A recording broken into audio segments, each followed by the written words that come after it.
Good evening and welcome to Minority Caucus this Wednesday evening. Thank you for having us in your homes. After the excitement of Monday, today we are back to matters of state, matters that concern you most. And this, I believe, tonight is gas. We still don't have gas. And yet we are confronted with a government which is supposed to be responsible for resolving a problem, rather telling us who is responsible for the situation. Even then, not on the right mark. As usual, the NDC is telling us that it is the MPP which created the gas problem 2.5 years after they've been in charge. They are also telling us that they didn't anticipate that having increased petrol prices astronomically, commercial drivers will find it sane and reasonable to switch to the use of subsidized domestic gas. Not having anticipated any of this, we have a situation where nationwide, on a consistent basis, we have recurrent shortages and now virtually nothing in the system at all. Even as we are grappling with the gas, issues come about. Presidency, which is property owning. Yes, we got property owning presidency. But tonight, our main focus should be on gas. What is happening to our gas? Artisans are suffering, commercial food outlets are suffering, domestically we are suffering. It's not easy to revert to charcoal if you don't have the facilities. Many people are trying to, but people simply have stopped cooking at home in many cases. Many chop bars are closing down. They simply don't have access to gas. Many welding and metalworking small-scale businesses are simply shut down. No gas. Katie, you all know Katie. Maybe you've heard his name on radio, have heard him in Parliament, and I think they've seen you on TV as well because you're a member of the Appointments Committee. Yes, Honorable Katie Hammond, who is the Adansi Asukwa constituency MP for the MPP. And then next to him, Kwabena Sapon, my uncle Kwabena, who is a member of the MPP communications team. You are both welcome to Minority Caucus. Thank you. I'll call you Katie. That's fine. Yes. That's my name. Yes. Katie, what is happening? Gas. Did we experience these shortages at this level when you had the privilege of being a deputy minister in the energy ministry and essentially had something to do with gas, importation, distribution, delivery, and access for the ordinary user? How could you put this question to me? I guess you should be putting this to Martin J.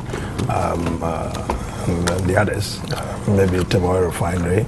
I'm not so sure, but I think to a lesser extent to MPA. I think they should be answering this question. But you were here in Ghana during our time, 2001, 2008. You should also be testifying to whether we had these problems on our streets.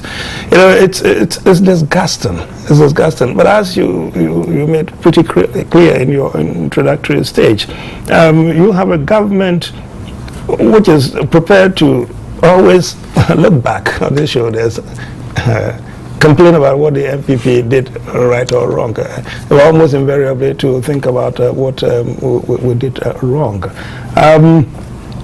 They've had 2.5 years. Even if we did something wrong, I would have thought that they would have had ample time to rectify whatever anomaly there was. But it's pretty awful.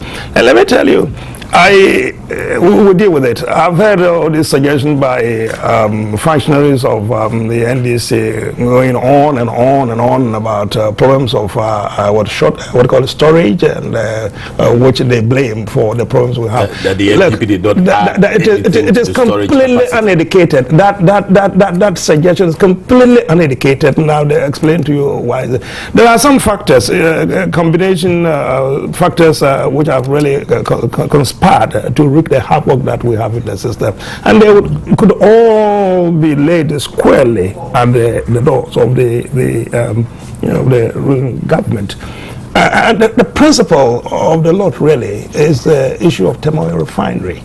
You'll be asking me, why do I say Temoy Refinery? And it's Temoy Refinery essentially because when the question of the use of gas came about, it was all a question of gas as a byproduct of the activities of Temoy Refinery.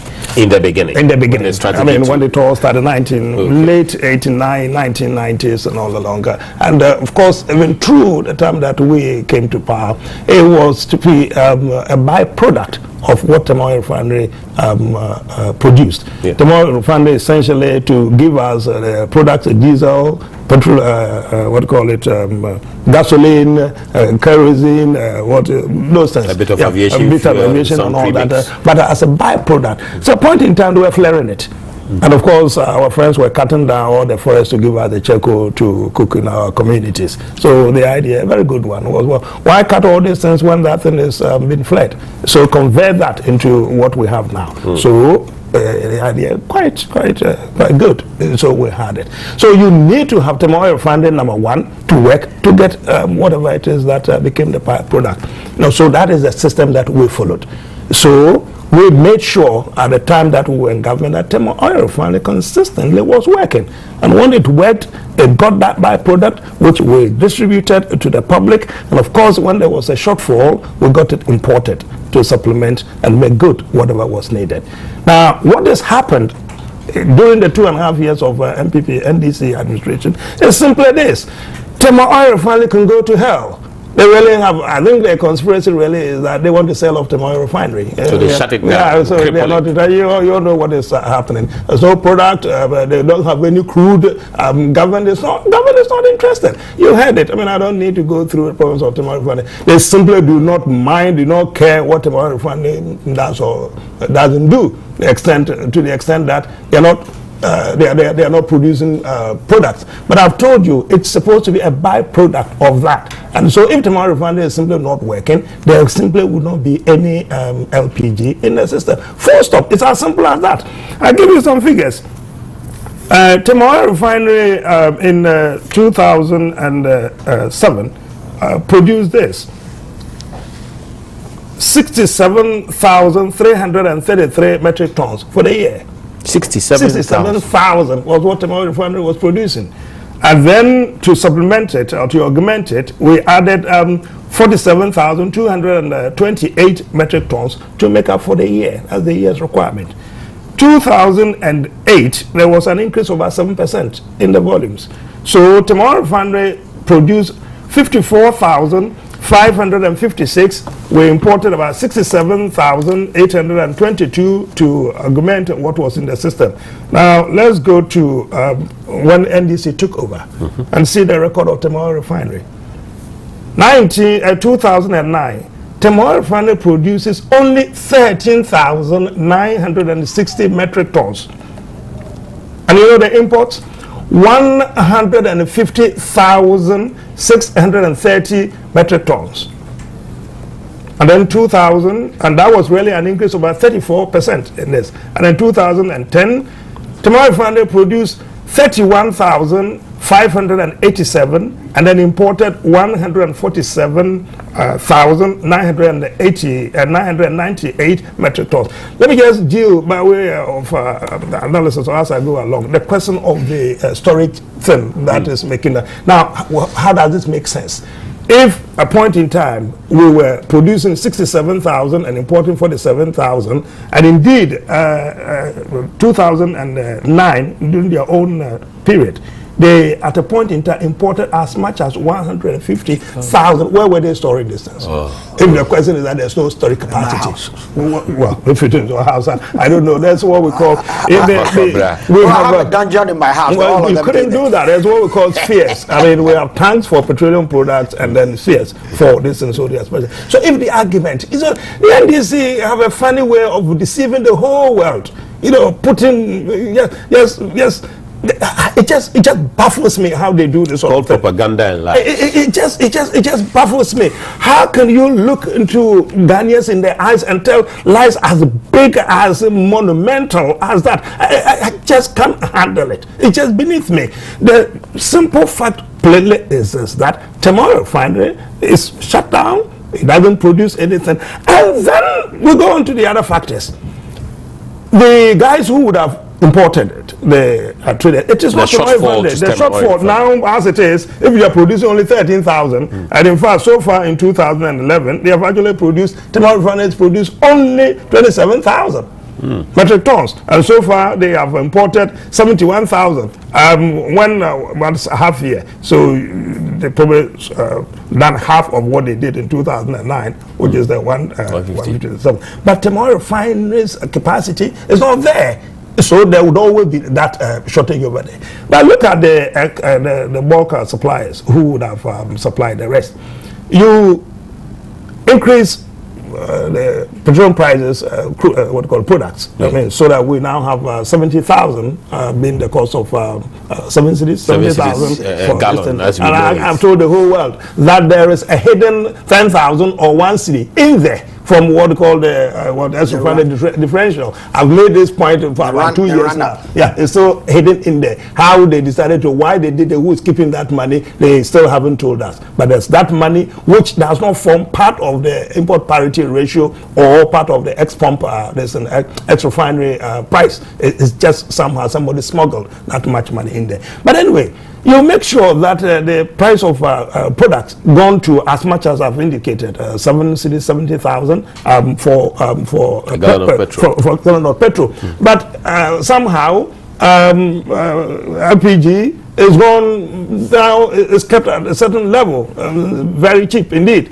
Well, drivers quickly take advantage, they sense it. Well, if the government want to price us out of business and want to dry us, skin us dry the way it is, well, let's take advantage of the cheaper opportunity. It wasn't how that they just quickly moved in there. They moved in there and then they started using it. The price is fairly cheap for them and they're taking advantage of it. They must have anticipated that. Well, this is how much we are pricing, the parity between this, and I mean, they can easily convert their cars, so they are using it. That is it. But the importers who should also have brought this, because of the price range, when they bring it, obviously government would have to subsidize. I mean, because they won't bring it at the price at which we sell this thing.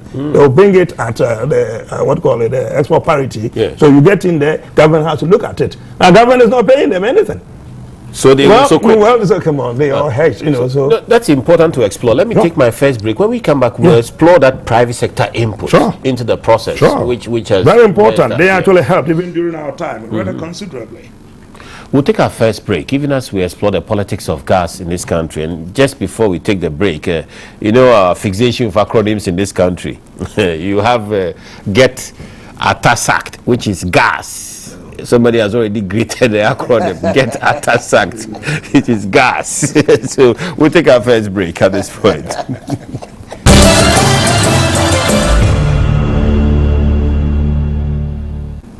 Welcome back to the Minority Caucus. We are discussing gas, or rather the lack of it, for use in our domestic environments and our businesses.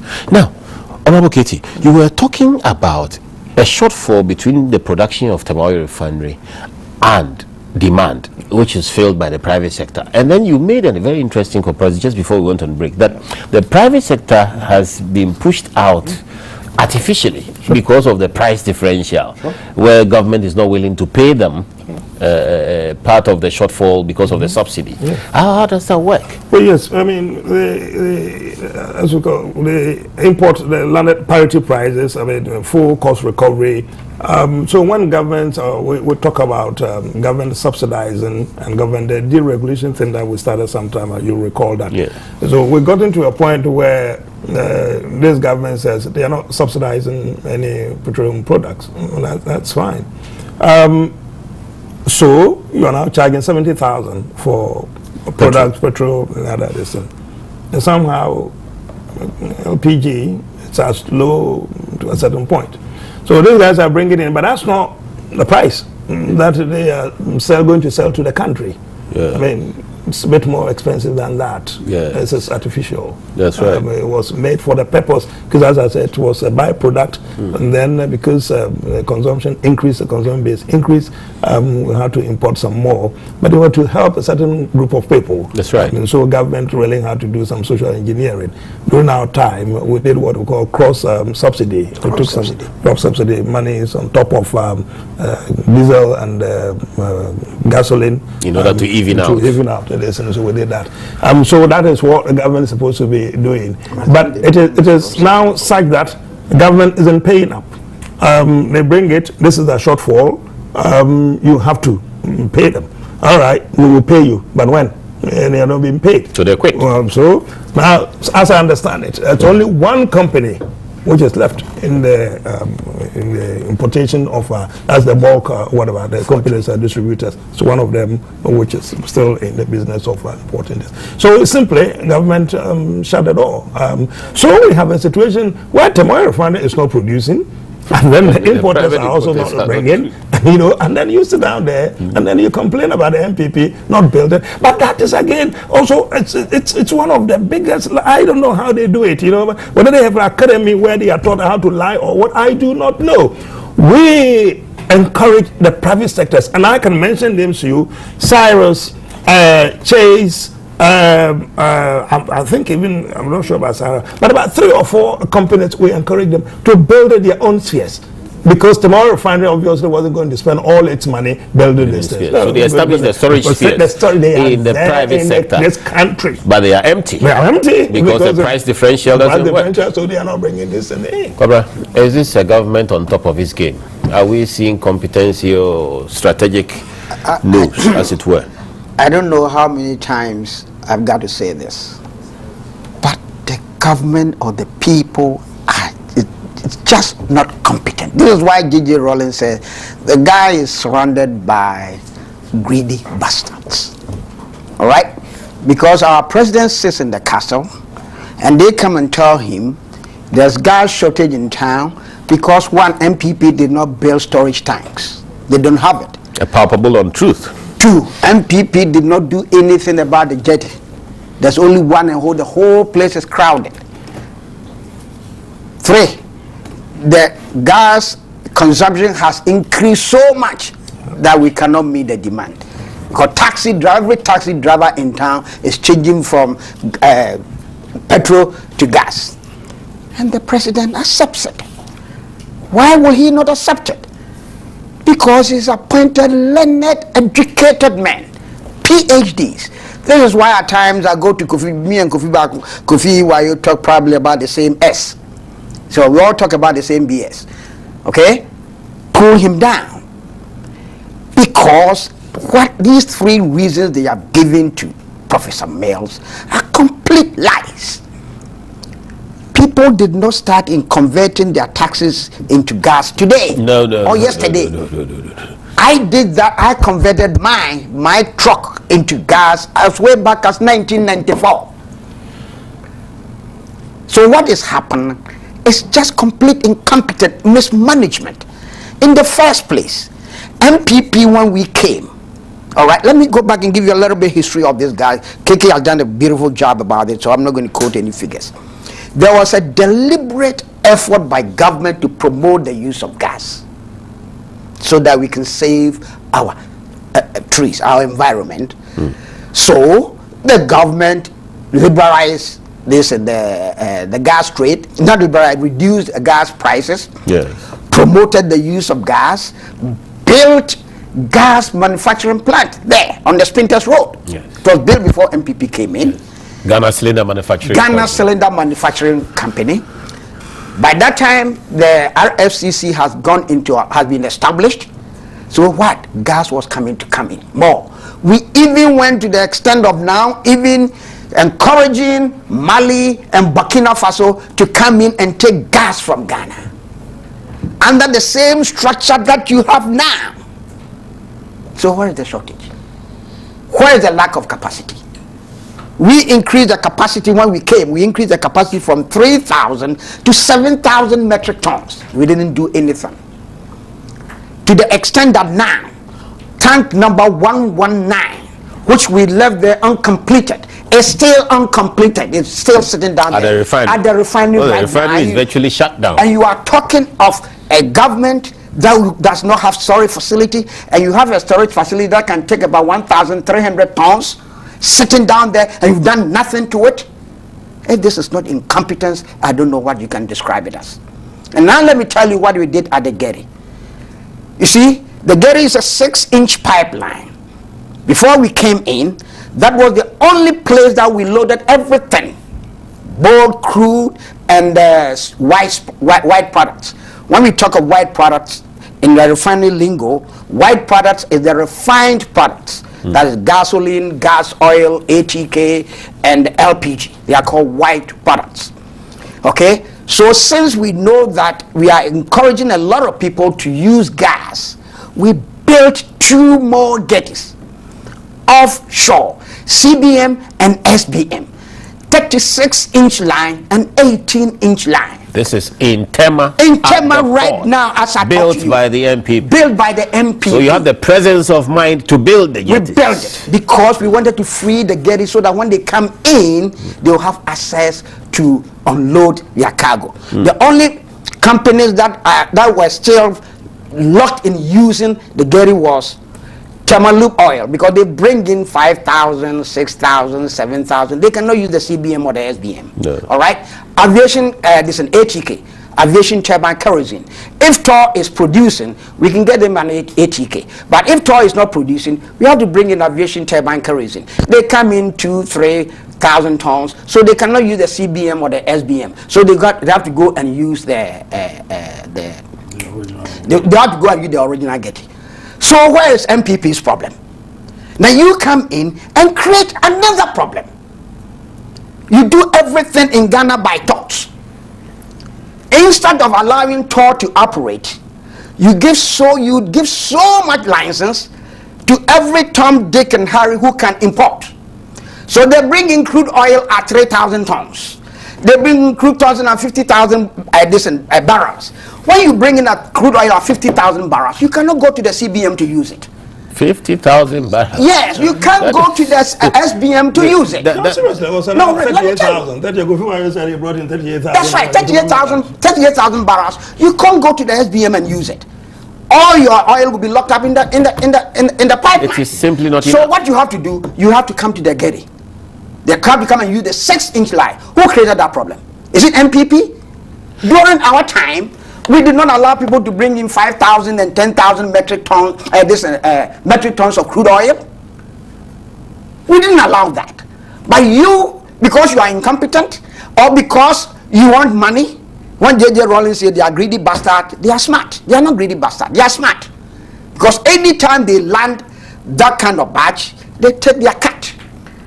So if you go and you want to bring oil, this time there's no tender anymore. Really? When we were there, we were tendering, so it was structured. That was a big company. All right, we were tendering because we had a 36-inch line. Why would you go and give you an order to go and bring in 50,000 barrels? So this time they say no. We have 3,000, 3,000 or $20,000 to register at MPA, and if you sit down, you have $20,000 to register an MPA. You can bring in crude. And you can go and bring in 70,000 barrels, and they will let you come in. And when you come in, you have to go and clock the Getty that they are complaining about. And that is the problem. And that problem is not the president going to call a cabinet meeting to resolve. The president doesn't have to do that. He's got to stop them straight away. That line was not built for crude oil. It wasn't. That line was not built for gas oil. It wasn't. We built the gas oil for crude oil and gas oil and kerosene in large quantities. That's why we spent money and built the CBM and the SBM. Why are we not using that? That's a good point to reflect on our text messages. Why are we not using the lines that were added on? Adokwaku says, the Social Democrat government has clearly disappointed the poor. Did I hear they are going to increase utility prices when cost of living is so high and people can barely survive on their meager income? The government must be joking. Mamiaraba Fin Mensa, the NDC should give us a break. They do not have anything better to offer Ghanaians. I suggest they should check on their communication machinery because they are not doing well. Dixon from Laura, Yeah, it is often said, if you don't know where you are going to, any road will take you to your destination. Really, the confused NDC don't know where they are taking our beloved Ghana to, and any road will take them to opposition in 2012. Kwaku says, government can fashion a better way of dealing with the gas issue than taxing the already burdened poor consumers. That's a policy offer. And Nitinofe says, Social Democrats who only a couple of months back were trumpeting their abhorrence to all good things of life are today grabbing executive mansions as gifts, and when questions are raised, they come out with a response that it is just a mere toilet facility. Ilyasu Haruna in Tamale says, gas shortages here, gas shortages there, everywhere, gas shortages. That is the cry of the Ghanaian. People have reverted to the use of charcoal, and all we hear is the president saying he's convening an emergency cabinet meeting to tackle issues of the gas shortages. When would this government develop the culture of being proactive in dealing with problems rather than being just reactionary? We'll take our second break at this point.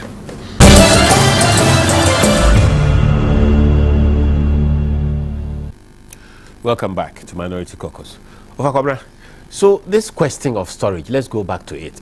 Do we have currently in the country tanks that are full, that are not being distributed, and ships that are out there that don't have space to discharge their cargo? Why is there no gas? Because the answer is simple. They are not bringing the gas in. As I talk to you, the 7,000 ton storage tanks are empty. The last one that they announced they were discharging was 1,200 tons. That's what they announced to the whole world. 1,200 tons. 1,200 tons. And somebody mistakenly even said that, oh, that 1,200 tons, we cannot discharge it all into the tanks, because when you discharge some of the tanks, some of the thing will be left in the tanks. That is another lie. Okay? That's an ignorant lie. If that lie is told by somebody at where do you want to move them? There be Sodom and Gomorrah. I can understand. But please, the one who made it, I'm telling you, when you bring 1,200, the pipeline, which is 6 inches line, before we start discharging, is filled with gas. Full. From top to bottom. It's full with gas. Because if it is empty, we have to prime it. All right? And when you are priming it, you are going to lose gas. That's right. So anytime we fill, we leave enough gas in it. So when you bring your 1,200, there will be enough gas in the in the pipeline. To push so out when we empty your 1,200, 1,200 from here will go, and what is left in there, if there's 10 tons in this pipeline, 10 tons will be left. Your tank will be empty. 1,200 will leave your tank, and 1,200 will go to the storage tank, and this pipeline will still have 10 tons left in it. But Katie, couldn't they have anticipated that if Thor was out of action, we will run into these problems? They had these figures. It's a demonstration of the competence of the people we are dealing with. We don't hear what we are talking about. When we talk about anticipating, is when they are hit with the reality of the incompetence.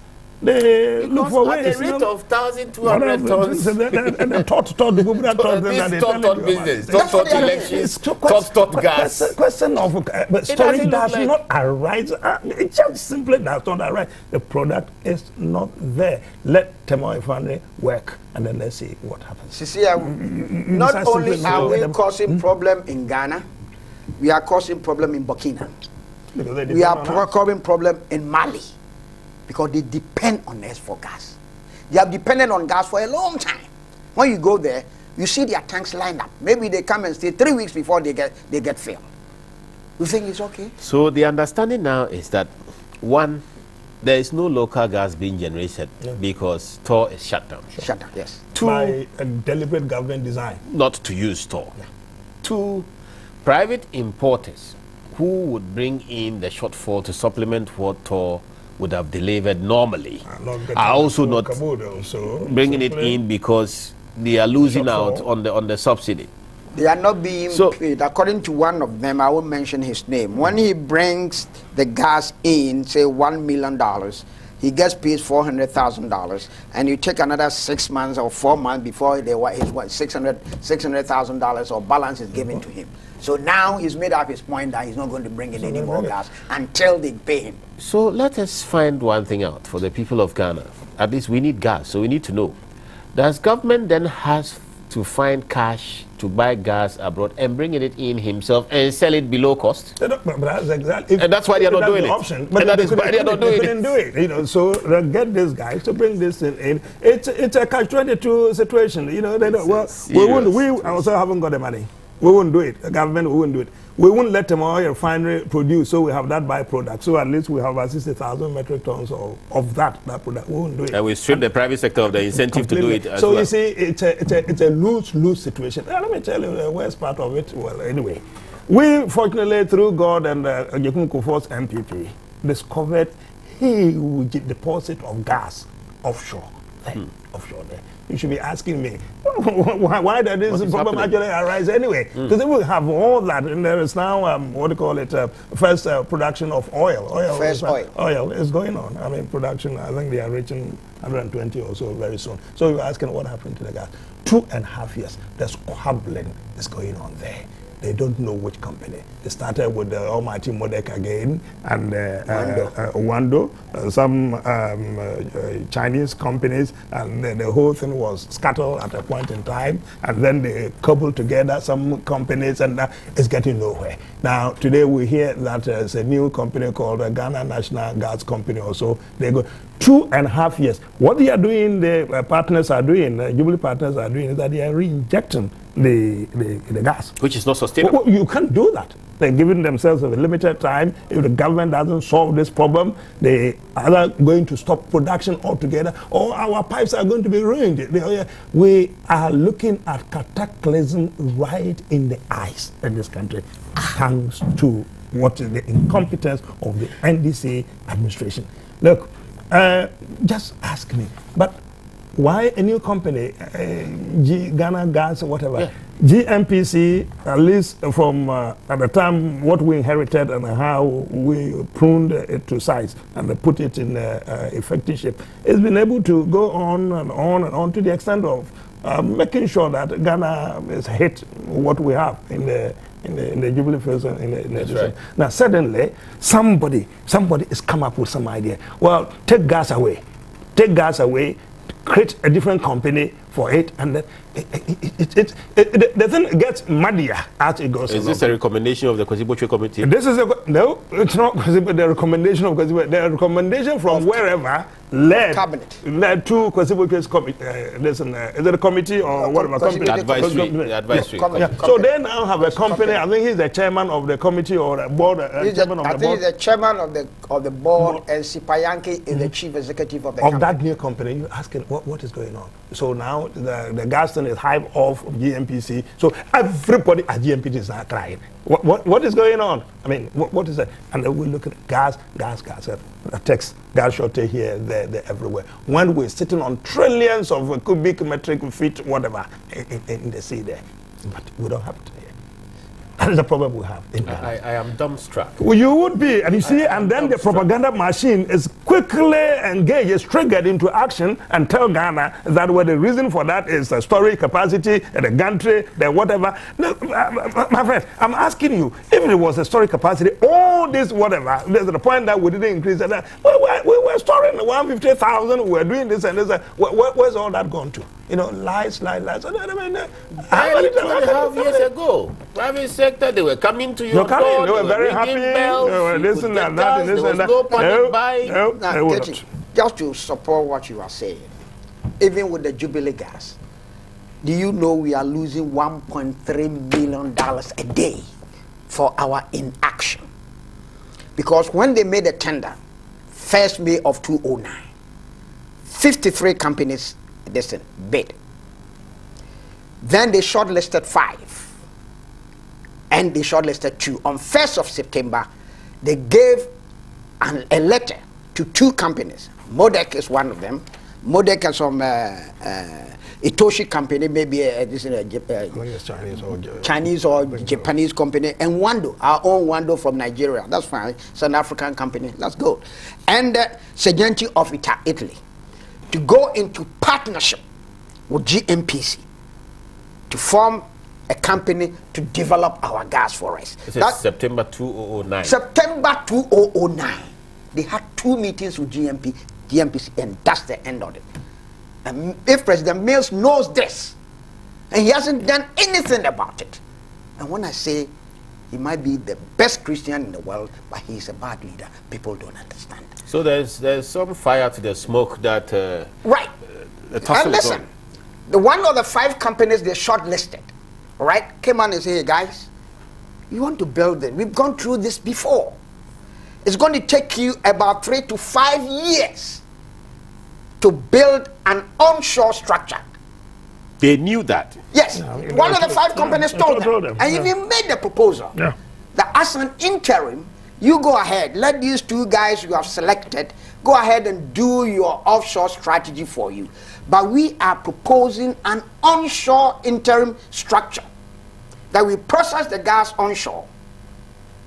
And it's so floating that even if we finish Jubilee line, Jubilee field, and they have not finished, and now we know we've developed Jatta fields, you know that, okay? We can move this structure to the Jatta area so that we can still process the gas. And when we process, even if we don't use it, we can sell the gas and make $500 million.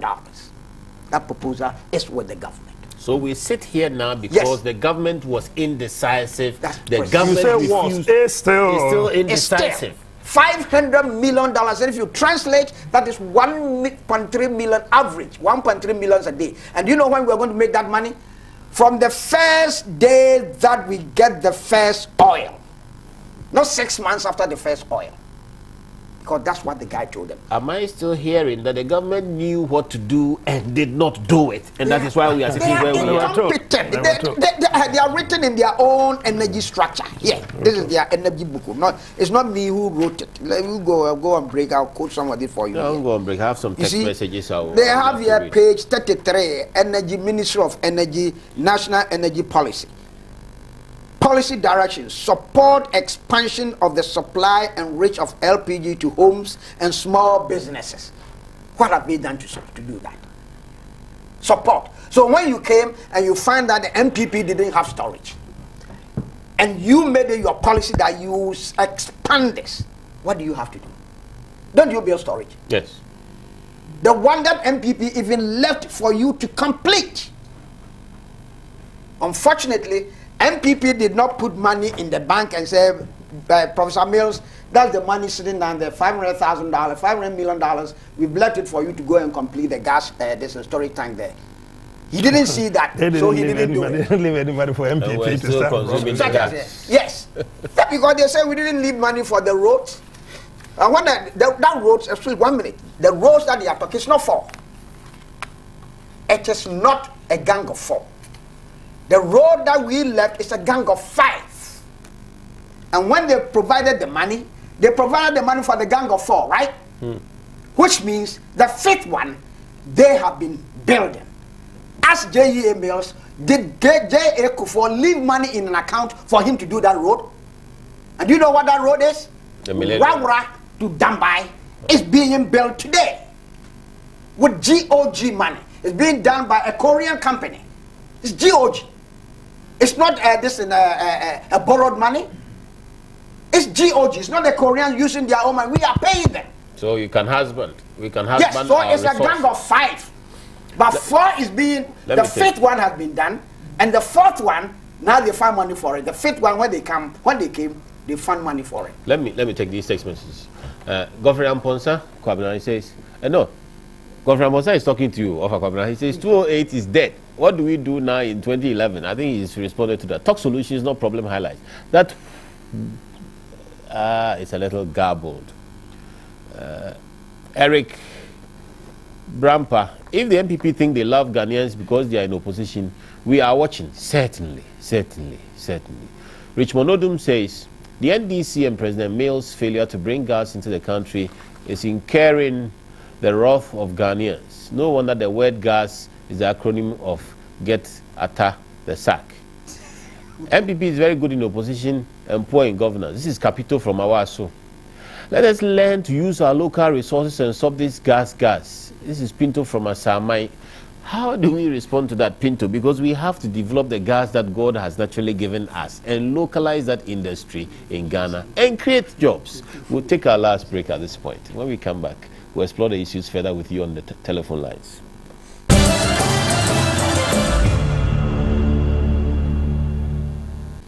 Welcome back. You can join us on the phone lines 0302 211 701 or 702. 0302 211 701 or 702. As you join us, keep it short and quick because we have many people wanting to contribute. And somebody who tried to talk to Ofakwa, but I think his thing was that CAUCUS provides solutions. The solution to this gas problem is simple. The reasons they have given are non-existent. They are not the cause of the problem that we have. It's just supply management, period. So if they want to, because if it is a supply management, why are the tanks empty? 7,000 metric tons sit down today, empty. So the solution is provide the gas, bring them in. If you want to look at the price, that is your problem. You are the government. I'm not the government. I'm not to tell you how much you charge the people. All that the people are saying they need gas. But wants to talk to us from Laboni. Hello. Hello. Yes, sir. Yeah, Mr. Wabi, good evening for your good work done. Good evening, sir. Yesterday, I was very, very shocked when on the majority caucus when I heard Sandogbe telling GNPC boss that they should put a harmful chemical in the gas so that when the taxi drivers use it, it will damage their engines. And I was shocked that the presidential aide, who is being paid by the taxpayers' money, to suggest this diabolical plan to the GMPC boss. Is it the way that presidential aide should talk to the Ghanaians? It's very, very, very bad. So I want you people to let Ghanaians know what he has told the GMPC boss. Thank you very much. Very well. Thank you. Kwasi from Dunkwa, you're on. Hello. Kwasi? Yes, about good evening. Good evening, sir. Good evening. Yes, go ahead, sir. You're on. I'm Kwasi calling from Dunkwa. Hello? Yes, Kwasi, we can hear you. Everybody is listening to you. Oh, yes, boss. You are doing a good job. Let me congratulate you. Minority caucus and majority caucus, you are all doing good. But I want to state categorically that the problem we are facing now is not a problem you can blame somebody, that somebody made this thing go wrong, somebody made this thing go right. But you see, the consumption of our gas, our this thing right now, is very huge than what we were witnessing about MPP time. Because if you see nowadays, when you go to chop bars, the things are, you could see they were all using firewood, making their distance. But nowadays, they are all using the gas. So you could see the consumption is very high. Now go to the street and find out. All those who are frying the color-woolly dentists, they are all using the gas. That shows success. Right now, the consumption is very high. So me blaming somebody, blaming a government's duty is to anticipate consumption and meet the consumption. Because a government's duty is to anticipate consumption and meet it. That is why you are in government and you are in charge of husbanding our resources. It is a duty to anticipate the needs of the people, especially if you have a deliberate policy. Let's listen to Kwaku from Sehibekwai. Hello. Yes, sir, Kwaku. Yeah, my suggestion is if government can even increase the price of the listing so that everybody, they can import more gas to the nation so that everybody can get some. Because if you say you are subsidizing and at the end of the day, only few people get gas, I think it is not fair to the people of Ghana. Okay. Thank you. Excellent. He thinks that government should wipe out the price differential, and then once the prices are equalized. Hello? Oh, have I lost you? All right. If prices of, even if we remove the subsidy, you see, since gas is a byproduct, okay, and the toll is producing, it will still be cheaper than petrol. Yes, it will still be. So you want us to go back to the three-pronged structures: get toll working, import the shortfalls, and get the private sector involved in the shortfalls and ensure that they don't lose out on the price differential. Which had hitherto been the case. And this was the case, and it worked before. It has and worked that if you want to make improvements, you can fiddle with the pricing, but you must have the structurals right. And the structural is that you get your own basic supply. Hello? Hello? Yes, sir. No, Hello? Yes, we can hear you. We are not saying that we should increase. The world is listening to your Minority Caucus. Go ahead. Oh, okay. Good evening, sir. Good evening. Yeah, how are you? I'm doing well. Are you? By God's grace, I'm fine. Yeah, I want to talk about this gas issue. We are listening. Yes. In fact, I'm a bit disheartened. Because in business circles, if you are doing business and many people are buying your products, what it means is that you are going to make much profit. So if the government thinks the taxi drivers are using the product, it is up to the government to find solution to that by importing many of this gas so that everybody will be able to buy.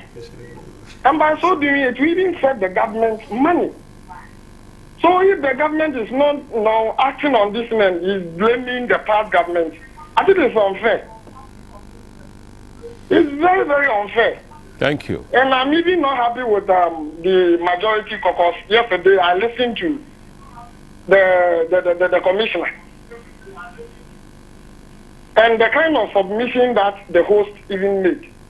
It's disheartening. You see, we've been blindfolded for quite a long time. But for now, the truth is out. And we will no longer talk about MPP, what they did. If they left money, they will use the money to work. If they left the distance empty, they should fill it and let many people be enjoying the gas. But for so many months now, I've not even been getting gas to use in my own house. Thank you. Thank you. Let me take Richmond from Enchi. Richmond. Hello, boss. Yes, Good sir. evening, sir. Good evening.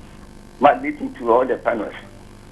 Please, my problem is, you see, formerly, that is NDC town, some years ago, they were not encouraging the private people to buy their cocoa. The cocoa was buying by only PBC. By cocoa regime, the government introduced the private one again, and this problem of cocoa buying problem cut off. Then this is gas. Then my problem is why the government is not allowing the private one to join, so that they bring in some more gas, so that this problem is cut off.